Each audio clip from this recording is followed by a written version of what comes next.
One voice over all of college football. Clint Trickett gets a new job. We're going to talk about it all here today on ITG. Caution, this podcast contains bad jokes, optimism, and a healthy disdain for Pat Narduzzi. Watching it may increase your actual knowledge of actual football. ITG. All the pieces are in place for us to have a chance to win it all. And we're the three best friends that anybody could have. There's Owen Schmitt in the building. Like a runaway beer truck down the sidelines. So where's he in? He in here, Jed Drenning? I'm not much of an athlete. The thing that's non-negotiable was playing hard and playing tough. And Wesley, Valen, Uhler. You are in the gun. Once you enter this family, there's no getting out. Hello, everybody, and welcome into another episode of the In the Gun podcast. I'm Schuyler Callihan, filling in for Wes Uhler and the beer truck. Here today, I've got Jed, the signal caller, Drenning. And yes, as we mentioned there in the open, one voice over college football. It's something that has been talked about for a long time, or maybe at least the last couple of years, with all the changes that have been made. We've got an idea who could be the perfect candidate. I think a lot of people around college football would agree as to who that would be. And also another former Mountaineer climbing the coaching ladder. Before we get into all that, we need to say a thank you to all those in our village here that make this show possible, starting with Team Toothman. We all know cars cost less in Grafton. Be sure to visit JR and his team out there that do yeoman's work in the NIL game for the Mountaineers and help us out here on the show, keeping us up and running. And going over to Rick Lewis and Fortis for financial performance and certainty guaranteed. Be sure to visit fortis.us.com. To the Johnston family, Johnston Equipment, you can check them out on Route 33 between Weston and Buchanan. You can also visit their website at JohnstonEQ, that's with a T.com. And also to the latest edition of the ITG family, the Book Exchange. Be sure to visit either of their two locations or their website to get all your Mountaineer gear and apparel. So, Jed, here we go. We've got a lot of things happening at this time of the offseason. You've got transfer portals kind of dying down. Spring football is about to be just around the corner. And it's kind of that time, too, where we start to hear some things and what could be coming down the pipe, whether it's college football playoff expansion, teams moving from FCS to FBS. We just saw Sacramento State buy their way into the FBS level and have a MAC affiliation there. We won't get into any of the jokes of the possible rivalries against a team from Muncie, Indiana. But anyways, we have talked about this, I feel like, a couple of times, but not really as in-depth as we may hear today. A commissioner of college football. I think it's something that probably needs to happen. And the name that's been floated around, and I think you and I both would probably be on the same page with this, it's got to be Nick Saban, right? He's not doing anything right now except for showing up on College game day and doing his thing there. But if there's anybody that I think a lot of people would listen to on both sides of whatever this thing needs to happen, it has to be Nick Saban. Well, Nick Saban would be, if there's a unilateral voice of college football, just based on his pedigree, his success, which has been unparalleled, his track record. He understands the game. He sees the big picture. He's now on the media side. And he's dabbled in that for quite some time, even when he was coaching. It seemed like every time Alabama wasn't in the national championship, there was Nick for all those critical postseason playoff games right there on the panel with ESPN, getting reps on the media side. So he sees it from both sides. But I think the larger picture here, Schuyler, is, and the reason this is in the chatter box again for the national media, Mike Elko at Texas A&M kind of brought this up and brought it up again. We've heard Nick's name mentioned how many times in the past.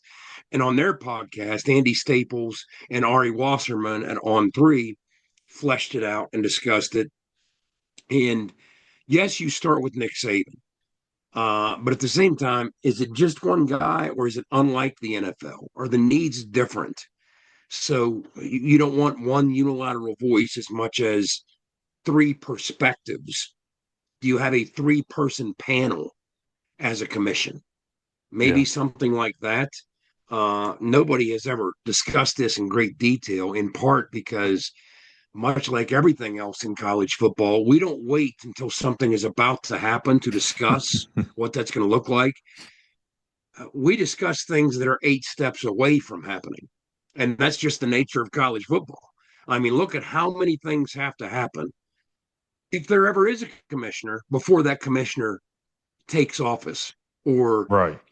makes his first decision, his or her first decision. So many things have to happen between now and that time, but that's just the modern game. We don't wait. You talk about all things at once, and that's something that's kind of been omnipresent for the last handful of years. I mean, the issue is this: you have to resolve, among many other things. The NFL is a model in which you have one vision, one voice, and one commissioner as one leader. That makes sense because the 32 like-minded owners agreed on that, right? And the NFLPA sits down with those guys and signs a collective bargaining agreement, and they agree with it. But in college football, you have every conference has its own agenda. Yep. I mean, every power conference has its own agenda.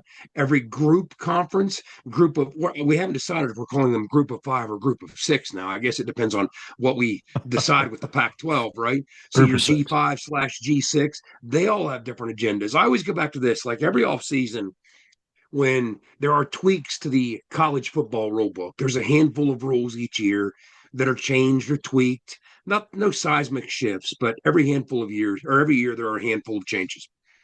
Well, every conference seems to focus on different areas of what to enforce. They can't even agree on that. I Yeah. mean, you might have, the Big Ten focusing on, something on the special teams units and transition game, and the Mountain West decide to focus more on substitution rules, or who knows? You can't even have that. Whereas the things the NFL takes for granted, we're not even there with that type of stuff yet. So you have to overcome all these obstacles and then ultimately get to the point where you have some sort of one voice. But right now, you didn't like the 32 owners in the NFL agreed we need a commissioner. That's why there's a commissioner. But we're so many steps away from the presidents, the conference commissioners, or the conference leadership in each of these leagues even deciding that's a good idea. But once they finally do decide that, because somebody needs to sit down and negotiate with the players at some point, the other side of this, with the athletes. It would make sense if it's a guy like Nick Saban. And if you want to say Nick Saban plus one or two others, that's fine too. You could fine tune it, but that's why it's always going to be worth talking about until something gives and something actually happens. And we're several steps away from that happening, but the blistering rate at which so many of these changes are now taking place in the modern game. I mean, what fascinates me most about college football is it didn't change much at all uh, for the better part of a century. I mean, Yeah. the changes were gradual, I should say. The changes were gradual, not seismic. I don't want to say it didn't change much at all. It was a fundamentally different game in 2008 to 1908, of course. But it changed at a very slow and glacial pace. Everything about it changed. It took 100 years to determine. The BCS came about and said, hey, how about instead of just getting lucky and maybe number one plays number two at the end of the year, we actually make sure number one actually plays number two at the end of the year. That took 100 years to get them to decide that was a good idea. So that's how slow college football was to react to everything. And it went from that snail's pace to now every time you blink, there's a new change that you can't possibly keep up with. And that's why there's never a lack of something to discuss in the off season. Like people are always telling me, "Hey, I got an idea for an off season topic. If you guys want to talk about it?" I'm like, "Trust me, we won't get to whatever your idea is. Yeah. There's always something to discuss. Always. There is no off season." So, Schuyler, that's my take on it. Nick, of course, makes sense, but we're so many steps away from it. But that doesn't stop us from discussing anything else. Why should it stop us from discussing that? Yeah, and I got to say before I say anything about the whole commissioner idea, I got to be honest. I did not see Nick doing this well in the media game as he has. I mean, he has been phenomenal. He's honestly a fun watch, and kind of the same thing that I thought you would get with Bill Belichick whenever he would make a couple appearances. And I'm like, oh man, Bill's going to go up there and just be a snooze fest, and he's actually been somewhat entertaining even though he, kind of comes out of his shell a little bit, shows a little personality. But Nick's been great. And I think just his voice, the trust that he has built throughout the industry would work wonders. And I don't know. I'm very interested to see how it gets there. If it gets there, I think it's more of a when than if at this point, because if the sport is going to survive, it has to get to that point where you're making progress. You have somebody, whether it's one person or a group, as you mentioned, that sits over top of all this. But what happens to the commissioners? Like, are they just going to go work for the commissioner? Are they going to, the actual college football commissioner, are they going to have some sort of, relationship where they're still with the conference? I don't know how that's going to go down. But what I love about the NFL is there's no bias. That you don't see the AFC trying to pitch different things and the NFC pitching different things or different divisions. That's what you have in college football. Like you just mentioned, with the officiating being one thing, you have TV deals going from one end of the spectrum to the other. I mean, it is nonstop where you have a full list of everything just being different. So, look, I don't know what the answer is or how we're going to get there and when we're going to get there, but these things need to be figured out fast before it gets off the rails much more. Certainly is. Again, it gives you nonstop content to discuss, because even the things that aren't going to happen are still in the news. But at some juncture, the word that we use, I wish we had a nickel every time we did use it, is unsustainable. And something has to give, something has to change, and many things have to give, many things have to change before that. But and I'll say this before we toss the break too, Sky. We're going to come back, and as you mentioned, we're going to talk about Clint, former Mountaineer, land, and his new gig. But we also might have, especially with Big O rolling in here. I want to ask you guys something about McAfee. With I think I sent something to the Oh, group yeah, yeah, thread. yeah. I got a McAfee question for you Superstar. guys, so we'll toss that around here real quick after the break. So. Well, there you have it. Nick Saban could be the future commissioner of football. I'm voting for it if it happens. So let's make it happen, people. So, all right, we're going to take a quick break. On the other side, as Jed mentioned, we'll get into where Clint is headed and a little bit about Pat McAfee and what could be next for the WWE, the WVU, the ESPN superstar coming up here on ITG. For nearly 20 years, Fortis has been the nation's leader in providing guaranteed roof performance programs for commercial buildings. Fortis offers roof performance solutions that feature extensive initial and ongoing reconditioning for commercial buildings as an alternative to traditional replacement, with long-term performance guarantees that are backed by global leader Lloyd's of London. Fortis offers a comprehensive range of roof performance management programs that provide financial security, extend the life of our customers' roofs, and make a significant impact on ROI. Fortis is currently improving performance and increasing ROI for customers at more than 4,800 locations, with more than 140 million square feet protected, including many Fortune 500 companies that have turned to Fortis to save money, gain financial certainty, and extend the life of their existing roofs. Fortis has helped customers save more than $520 million in capital roof replacement costs for an average ROI of over 250%. To learn more, visit fortis.us.com. Fortis, roof performance and financial certainty guaranteed. Nobody supports the blue and gold Mountaineers like Toothman Ford. With over 20 NIL deals and counting, Toothman Ford continues to rally behind our student athletes. And it's time we rally and support the dealer that supports the Mountaineers. Not only does Toothman Ford offer the best prices in the state on pre-owned, their never over MSRP campaign on new Fords guaranteed to save you thousands. Drive with pride all season long, knowing you're supporting the dealer that fuels our Mountaineers. Toothman Ford, where cars cost less, in Grafton and at toothmanford.com. When the sun's just rising and the work won't wait, you need the equipment that works just as hard as you do. Johnston Equipment delivers power, performance, and reliability day in, day out. Whether you're plowing fields, hauling loads, or planting the future, our tractors are built to take it and then some. Strong, reliable, ready. Low rate financing available on select Coyote models. Johnston Equipment, farming made easy. Back in the gun, and we have got Big O with us now, and we're going to talk about a former Mountaineer climbing the coaching ladder, Clint Trickett. He's on the move again, folks. Yes, I know some of you were just messaging me a couple of days ago being like, didn't Clint just take a job? Yeah, he did. It's kind of like the Larry Knight situation where He was in Morgantown for about 32, 34 days or whatever it was, and now he's at Georgia. Clint Trickett goes from Jack State to Arkansas. He's going to join Ryan Silverfield and his first coaching staff there as a quarterback's coach, and is now going to go to Maryland to be the offensive coordinator. It's, I believe, what, his third or fourth time being – I think it's his fourth time being an OC, third time where the role is entirely his. So, guys, opening thoughts on this. I'll throw it to you first, Big O. Well, super excited, first and foremost. A pretty big move, considering he was going to be a quarterback's guy. Now he's calling plays again. So looking forward to see what he does in the Big Ten. A different, for me, this is probably the, biggest opportunity, I would say, as far as, the university, University of Maryland, Big Ten school. So, looking to see what he can do there, and excited for him, man. I mean, it's been, coaching in general is a long, hard road, and it's nice to see him trending in a positive fashion right now, and looking forward to see what he does.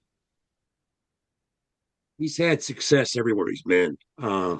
He was one of those players that you recognized when he was quarterbacking. He was going to one day make a great coach.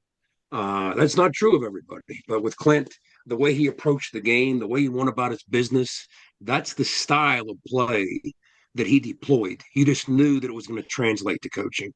And it certainly has. I mean, what he did last year at Jack State, they were a physical, explosive, dynamic offensive team. They led Conference USA in rushing. They were number 2 in total offense, just wildly productive. And that's what Clint has been everywhere he's been. Now, one of the first things I did, guys, when this news broke, first, I shoot text of congratulations anytime these types of things happen. But I did have to wonder, okay, he's a quarterback coach at Arkansas, like O mentioned, so you're an SEC position coach. That has its own clout and prestige, right? My first question was, Mike Locksley, the head coach at Maryland, what's his buyout situation? That was my first question, because I was sitting there thinking to myself, I'll tell you what, yes, the Maryland offense certainly needs a lot of help, and Clint can provide that kind of help, but Maryland at large as a program needs a lot of help. They've struggled, and surprised Locksley's still there. Offensive numbers. They were 11th in the Big Ten. It's actually slightly better than I would have guessed last year in total offense, a little behind that in scoring offense. But he's creative. Clint's the kind of guy who, even though you're going to be somewhat overmatched and outgunned in a lot of these Big Ten conference matchups when you're at Maryland calling the shots, he'll find a way to make a little bit of hay, probably more hay than he should be making. That's kind of what Clint does. But I think back to watching him superintend as that Dana Holgorsen offense when he was running that thing at high velocity. Some people forget, for the better part of 2 months, and I stick to this, there were 2 months in 2014 that Clint Trickett was one of the best quarterbacks in America. Yeah. He had one of the hottest hands in college football for the better part of 2 months. Then he got knocked around. He gets banged up. I remember the conversation I had with him in the hallway as we were coming out at Iowa State when he wasn't dressed, and when, Schuyler got to start. And he was telling me, hey, my career's pretty much done. I'm going to get into coaching. And I was like, well, you hate to see it end the way that it did. But I told him, I said, dude, you're going to rock out, man. I knew he'd be a great coach. Again, this kid, how many times have I said it? He's been in my life since he was yay high. I've watched Glenville games with Clint right up in the suite. He's a fun guy to sit there and watch football with, pick his brain. He's a football mind. That's how the Tricketts are. That's how Travis is. And to some extent, in a different way, that's how Chase is. And obviously, you know what Rick is. So it certainly wasn't very windy the day any of those acorns fell from the tree.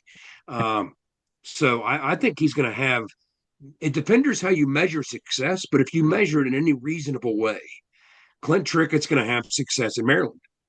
Reasonable success. I don't know what those expectations might look like, but maybe it's one of those situations where, I mean, you always kind of wonder. I mean, we were a whisker away, guys, a whisker away from Clint Trickett being West Virginia's O coordinator under Neil Brown. Mm-hmm. And I remember Clint, that the day that he sat down for that final interview, we were texting back and forth, and I was pushing him so hard. I was pushing him so hard, but it just didn't, they couldn't get it to work, you know. And, but I'm happy for him, Owen. I think he's going to find a way to make this work. He's just creative enough, but also understands and appreciates the physicality of what a solid offense has to bring to bear. But he can also spread you out and carve you up. He burns the candle from both ends and brings kind of the best of both those worlds, as some of the more successful modern offensive minds do. Yeah, to be honest with you too, like I mean, he is not stuck to. I think when you think of a quarterback that turns into a coach, you just think he's going to air it out and be this air raid type guy. I mean, that's not what he's been. You look at wherever he's been, he's just been. He fills into whatever his team is successful at. Last year, Jacksonville State, they had Cam Cook, obviously pretty damn good running back, and you saw what he did there. I think they were fifth in rushing or fourth in rushing last year, and I think two of the teams in front of them were the service academies. So Yeah. I think he's going to do some really good things there, Maryland. I think it's interesting too, as Jed pointed out in our chat the other day, the 544-yard performance or whatever it was that he had against Maryland. It's kind of a 11. full circle moment. 511. Yeah. Yeah, full circle moment for Clint there He as owns the well. record, Schuyler, for most passing yards by a Mountaineer quarterback in a true road game, and it was that 40-37 shootout in College Park. Man, I mean, that's his crazy. hand was sizzling that day.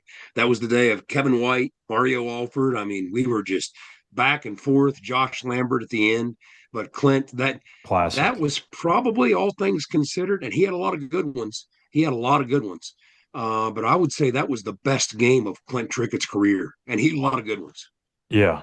And I don't know if y'all knew this because this is kind of a guy that's not necessarily known as a Mountaineer because he transferred elsewhere and played God knows where. But Amar J. Albury, I don't know if that name sounds familiar to you guys. Played at West Virginia at the beginning of his career. I think maybe 1 or 2 years, and he transfers us under the Dana Holgerson career. He's been all over the place in the NFL. He joined Texas Tech and their staff this offseason. So another former Mountaineer to some degree, getting into the Big 12 here. We're going to see him. So, Jed, you've got some stuff with Pat McAfee. I haven't read it yet. I just saw that. I kind of scanned over it, but it looks really interesting about this because he already did one movie, right? Well, it's coming. I don't think it's out yet, right? The one he's playing the drill instructor. Maybe, That's why I was going to maybe ask you that's what guys it is. out. Yeah. Owen, do you know when that movie's coming out? See if I somebody have can no Google idea. that real fast. I'm Check. I'm in full anticipation. Believe me. Oh, I can't wait. I can't wait. See, I check and see, Scott, if you can find out when that thing's coming out. But yeah, let's walk through why we're discussing this. I sent a tweet into the group thread. Now, there's an NFL account, Dove Kleiman, and posts about kind of things, all thing NFL football. And he's a bit of a sensationalist account sometimes, a provocateur. He does like the clicks. I'll give him that.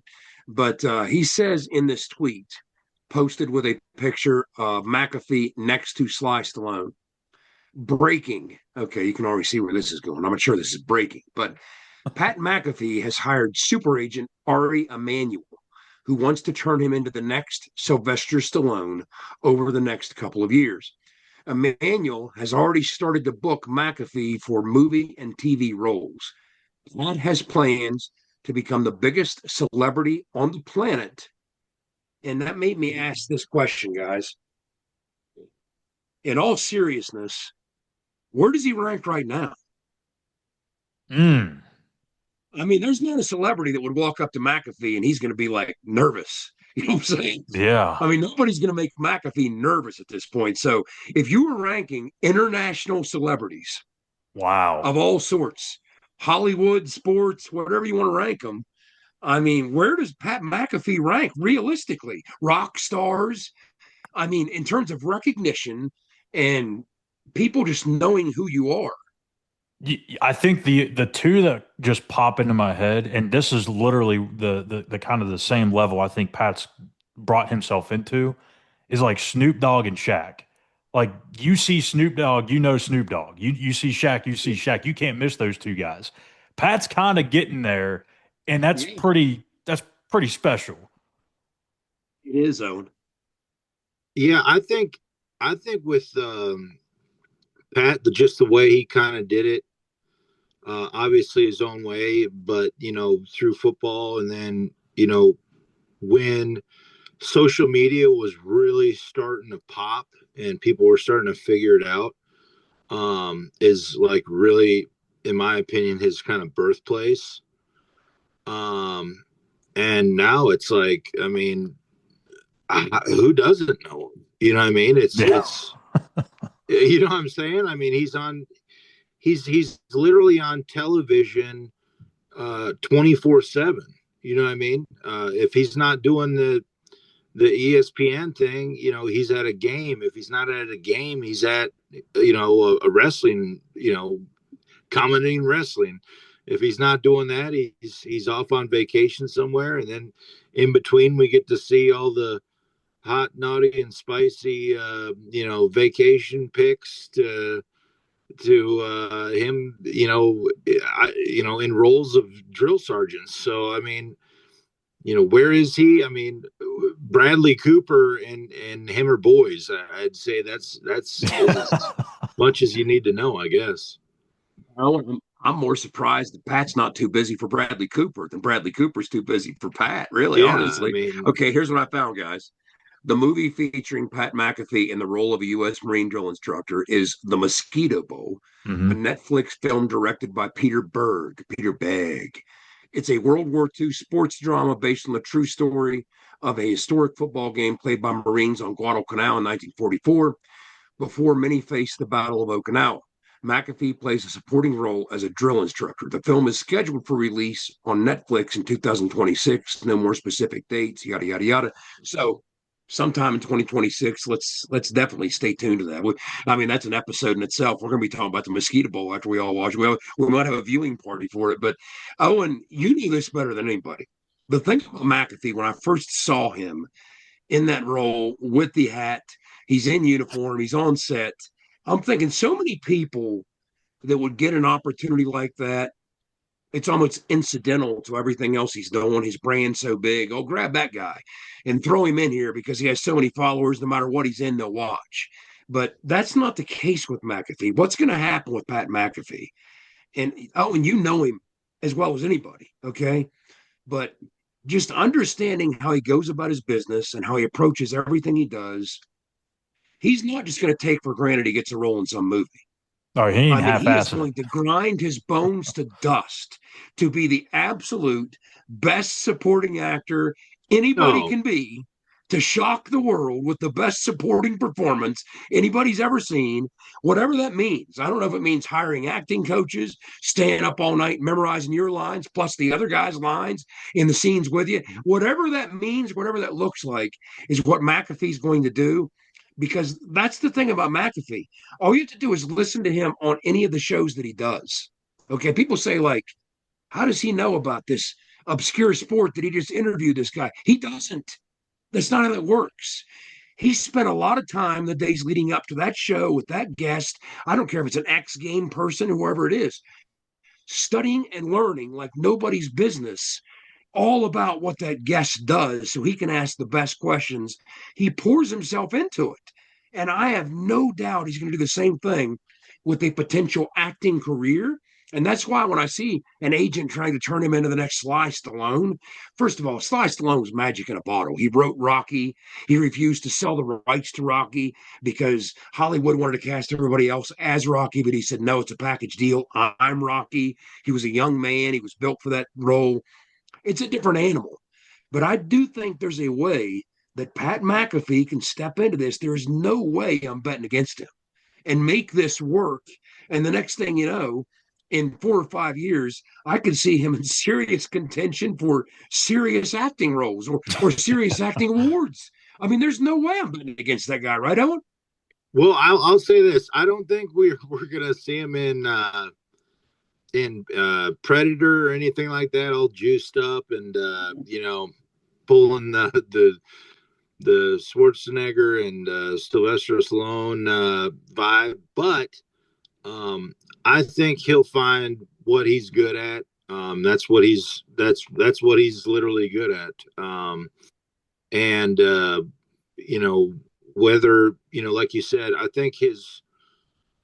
think what makes him great is basically what you pinpointed, Jed. It's the preparation, right? It's the hours you see behind camera that you don't get to see, the mirror time, or him sitting on his couch just repeating, back what the announcer said, when he, back in the day, getting ready for his broadcast days. So I think he's just an ultimate competitor where he just wants to be literally good at everything he does. And I'm sure we'll see that in his films. Now acting is different for sure. But everything he's basically touched is turned to gold. So I don't see much going past him on this. I'm going to say this right now. If there's a remake of Predator, which I saw in the theater and wanted to go see it again the next day, okay? If there's a remake of Predator and he is cast as the Schwarzenegger, what was it? Dutch, okay? And he doesn't bring you in as Jesse the Body's character, we're gonna have a protest. We're gonna have a protest. You have to fire that minigun. I want to see you firing that minigun, man. Well, listen, man. Jason Kelsey actually did a beer commercial with Bo Allen, and it was a Predator like style commercial. It was really good. I can imagine. What was it? What was that movie with like all the conglomerate of all the tough guys? Huh? Was it Tough Guys? No, it was all the tough guys in it. But what did they call it? The Expendables. Expendables. Yeah. I could see something like that rolling in, and he'd be on something like that. So who knows, man? I mean, honestly, it's at this point in his life, it's what do you want to do next? Yeah. I mean, he's a superstar, man. Like whatever it is that he does, like Go said, it turns to gold.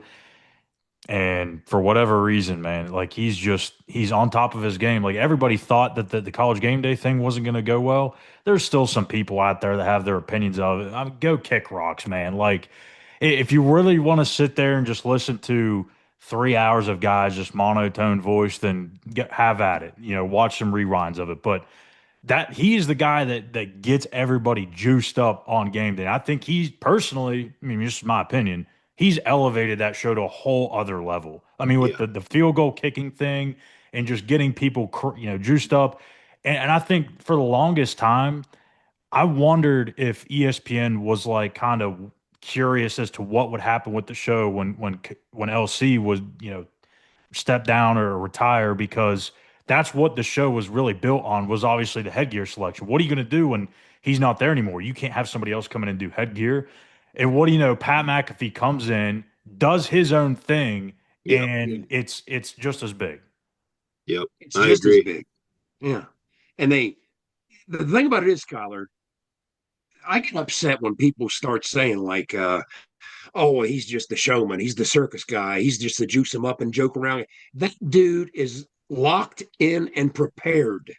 When you listen to him to talk about the actual matchups that they're discussing, he is prepared. Yeah. He understands the analytics. He's watched tape. He knows about the teams. He understands the personnel. He's not just showing up and he's some circus clown. He is prepared. And oh, by the way, when he wants to turn circus clown, he's pretty entertaining. But I'll look at it like this. Never have you been able to say the world is his oyster and mean it more about any person I think that's ever lived than Pat McAfee ever lived. I mean, I'm going to say this. There have been people way wealthier than Pat McAfee in the history of the world, right? But I would argue Pat McAfee has lived out more dreams than any single individual that has ever populated this earth. He has lived out more of his own unique, widely different dreams than any one person. You can be a billionaire, right? But that doesn't mean you're going to be in the WWE, right? I mean, you can be a billionaire, But that doesn't mean that you're going to, host your school spring. I don't know. There's the things that he's doing. If you look at the wide array of ways that he's deployed his skill set, his talent, his ability, it's just every one of those things that he's done. Every time you turn around, he's involved in something new that you're like, he's done stand-up specials. Are you kidding me? And they were pretty good. I mean, everything that he set out to do individually would be one person's lifetime dream. You know what? It's kind of 10 different things like that. It's kind of similar in some respects, but maybe not so much because Pat's done a lot of more different things. But I think of like Michael Jordan, Bo Jackson, guys that got to play, multiple sports at the highest freaking level and did so, well, maybe not Michael, but Bo did it at a pretty high level in both sports. And here's Pat, like he's doing it in 15 million different avenues, whether that's sports media or the NFL. I mean, that's the craziest thing about it is all these things he's done. Oh, yeah, by the way, he was like the best punter in the NFL in the 2000s. He was an all-pro performer. Yes. And everybody forgets about that, which is just crazy. That's one of the things that's like buried underneath all of his list of achievements. That's insane. It really is. So does he sing that Dookie song? Doesn't he sing that? Yeah. That's crazy to me. It's like, that's a pretty good song. You know what I mean? It's mind blowing. It is. It's absolutely wild. So that's going to do it for us here today on this episode of ITG. And we will be back next week for some more content, probably dabble into, I don't know. We're getting close to spring football here, guys. I mean, I don't know if we have an official start date just yet, probably be coming here through soon. I know there's a tentative spring game date that's out there. We're not going to talk about it because it's not confirmed just yet. But we're just around the corner from seeing these bunch of new guys taking the field for the first time, and we'll see how it all goes. So for Wes Uhler, for the Runaway Beer Truck, and for the Signal Caller, I'm Schuyler Callihan. The last thing we ask of you is to be an ear and tell an ear about your new favorite WU football podcast. Take care, everybody. Hit that subscribe button while you're at it, and we'll talk to you soon. Take care. ITG. The fun doesn't have to stop here. Be sure to hit subscribe and never miss an episode. If you have any questions, suggestions, or feedback, be sure to follow us on X at In the Gun Podcast. Join us again next time. Until then, tell an ear to tell an ear about your new favorite WVU football podcast.